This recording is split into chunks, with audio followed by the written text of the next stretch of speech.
Welcome back to the College Cinephile. I'm your host, Dim Rubio, and today we'll be looking at the much-anticipated February release, The Black Panther. Director of Creed, Ryan Coogler, and starring Chadwick Boseman, is it as amazing as Rotten Tomatoes makes it out to be? I am with Dr. Destiny to answer that question. Dr. Destiny, tell us about The Black Panther. All right. Well, first I want to put out there that Ryan Coogler is like a pretty inspirational guy. He's a relatively young director, and he's only made 3 feature films now, this one being his 3rd one. And they've all been critically appraised. They all got like 90% on like Rotten Tomato.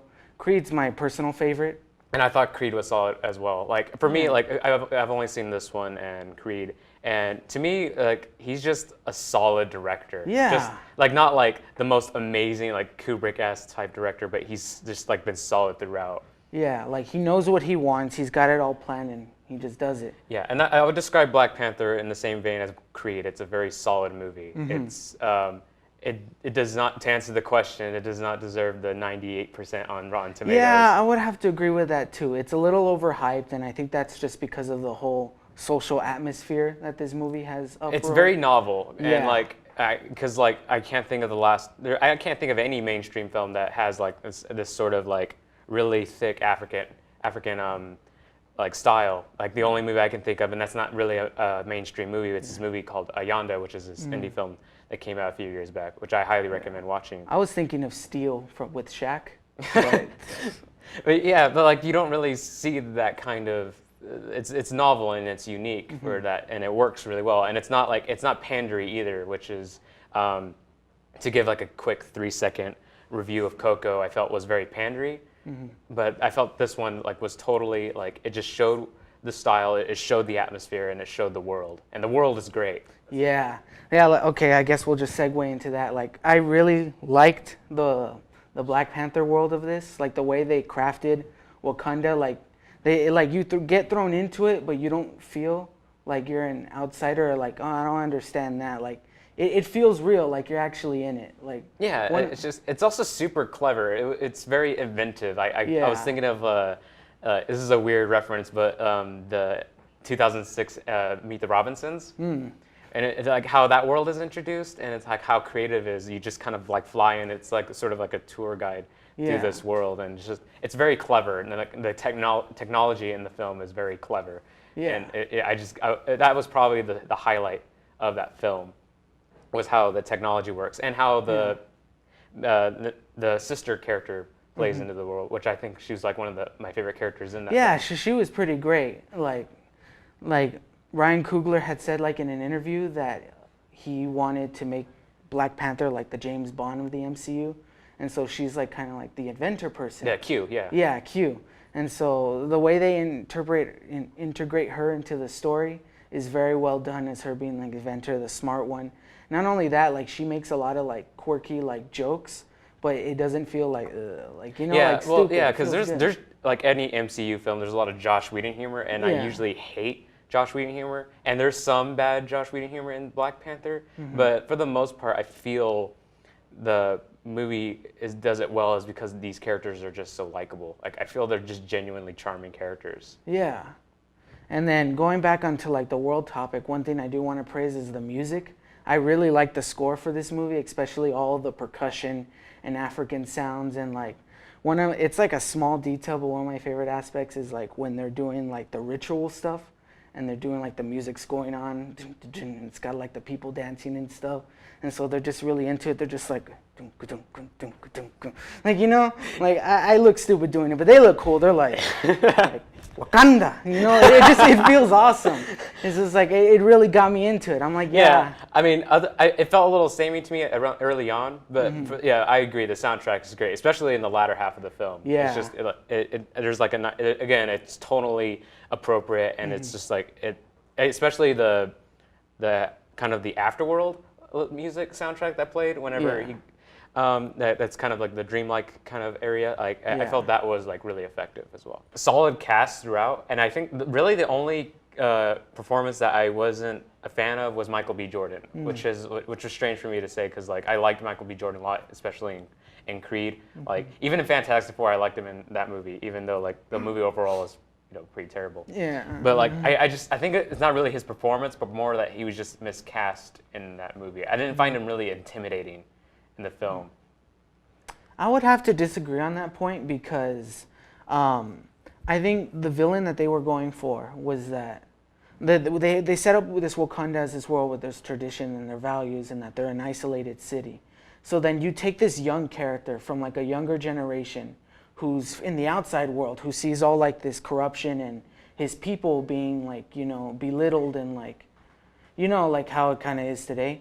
And so he knows about Wakanda like not a lot of people do, and he's like, we have the resources, we can help everybody out. He's this young voice, and so they needed a young character for it, and I think he did that really well. I guess. I mean, I feel like, I think a lot of it too is just, I feel like maybe if I watch it again, it would be one of those things I can get over, but maybe it has to do how he delivers the lines, which feels kind of like slightly uncanny, or I don't know. For me, it didn't like sit with me well, and I think he didn't transcend.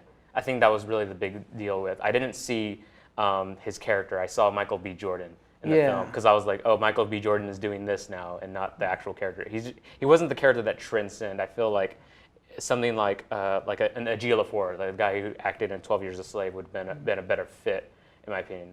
I do agree, like, and the character is a great character, like, and you do bring up a good point about how the age also matters, and Michael B. Jordan's age does fit the role.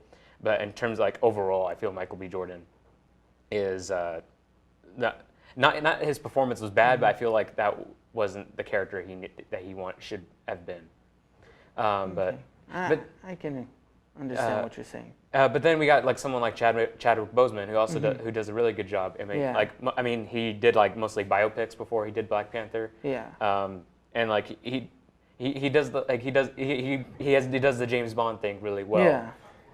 So like he has that charm and that confidence, but like but he also takes away that arrogance that a regular James Bond would have. Yeah. So yeah. Like it makes you think like what I would like to see him in actual like either a Mission Impossible or an actual James Bond type movie. I guess one of the last things I have to say about it, and like one of the reasons why I feel it's just a solid movie, is like while the set pieces are really strong, the moments in between are rather slow and like kind of weak, and I feel the low periods are kind of like the weakest parts of it, where you're just kind of like, okay, just get to the good stuff now. I understand that. It has a weird pacing issue, Yeah. I feel. I would say the low point happens because there is a part in the movie where Killmonger disappears for a while, and it starts like they go on like this whole chase, kind of like Black Panther and all of them. I would say that's like a pretty low point, but once the main villain comes back, it picks up again. Yeah, it's just like during the low points where they're trying to get the exposition out, or they're trying to like set up character dynamics. I feel like those were rather the weakest points, because it mostly is just them like standing and talking and stuff like that. Whereas a lot of the set pieces, a lot of the action in the movie, even though the action is very like quaint when you really think about it, it's still really well done, because because of how we mentioned the music, how it plays into it, but also it's just like the characters are just really strong. Yeah. But it's just like I feel the characters are demonstrated better through the action and through the set pieces, more so than the quiet moments and the lull periods. Yeah, I totally agree. And like a side note thing about like the action, like in the finale when Killmonger and Black Panther are fighting each other, I don't know if this was intentional, but I think it's like homage to the Spider-Man fight scenes. No, I thought the same thing. There's well, I guess we'll get into spoilers at this point. Oh, okay. Just this one scene, the final climax of the scene, and we'll let our actual director leave the room, so that way. Yeah. We'll give time for our control team to leave the room if they have to. Yeah, so you're going to have to make a spoiler thing. I'm sorry.